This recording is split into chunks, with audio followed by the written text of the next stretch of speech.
புக்கடிமையினால் தன்னை கண்ட மார்க்கண்டேயன் அவனை நக்க பிரானும் அன்றுய்யக் கொண்டது நாராயணன் அருளே கொக்கலர் தடம் தாழை வேலி திருக்குறுகூர் அதனுள் மிக்க ஆதிப்பிரான் நிற்க மற்றை தெய்வம் விளம்புதிரே என்று பாடுகிறார். தீர்க்க ஆயுசு உள்ள தீய பிள்ளை வேணுமா அல்லது அல்ப ஆயுசு உள்ள நல்ல பிள்ளை வேணுமா என்று கேட்ட பிரம்மனிடம் 16 வயது வாழ்ந்தாலும் போதும், சத்புத்திரன் தான் வேணும் என்றார் மிருகண்டு முனிவர்.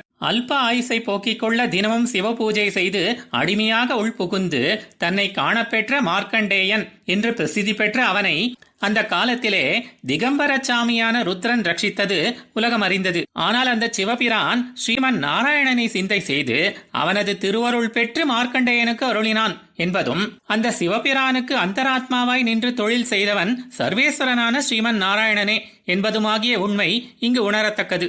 இது குறித்து மகாபாரதத்திலே ஆரண்ய பர்வத்திலும் ஸ்ரீமத் பாகவதத்திலும் ஸ்பஷ்டமாக சொல்லப்பட்டுள்ளது. பின்பு மகா பிரளயத்தின் போது திருமால் ஒருவனை தவிர மற்றை தேவர் எவரும் பிழைத்திருக்க காணாதவனாய் அவன் திருவயிற்றினுள்ளேயே அனைத்துலகும் கண்டு முடிவிலே அந்த திருமாலையே மார்க்கண்டேயன் சரணமடைந்தான் என்கிறது பன்னீராயர்படி. இப்படி கொக்கு போல வெண்ணிறமாக அலர்கிற பெரிய தாழைகளை வேலியாக உடைய ஆழ்வார் திருநகரியிலே அனைத்தையும் நிர்வாகம் செய்யும்படி அந்த ஆதிநாத பெருமாள் நிற்கும் போது வேறு எதனை நீங்கள் தெய்வமாக பேசுகிறீர்கள் என்று கூறுகிறார்.